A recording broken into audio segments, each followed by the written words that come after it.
C'est la première semaine du coworking à Paris-Saclay.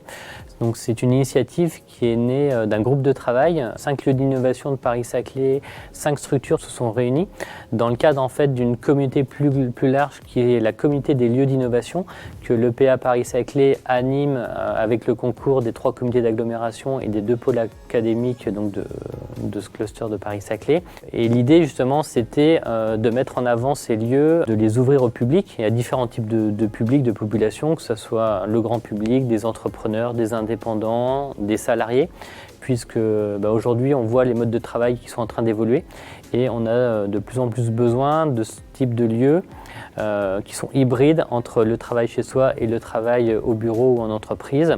Et ça permet donc de créer vraiment des ambiances assez sympathiques et plus créatives pour l'ensemble de ces populations.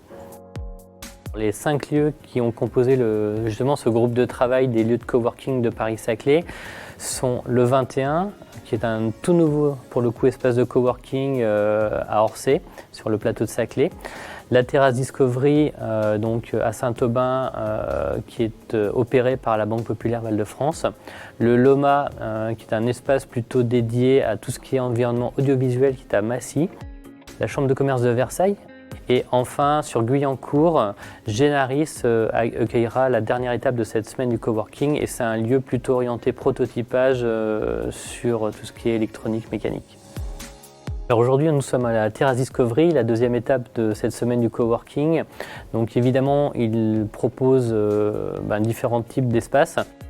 C'est aussi un espace qui va accueillir des formations puisqu'il y a un nombre de salles de réunion assez importantes.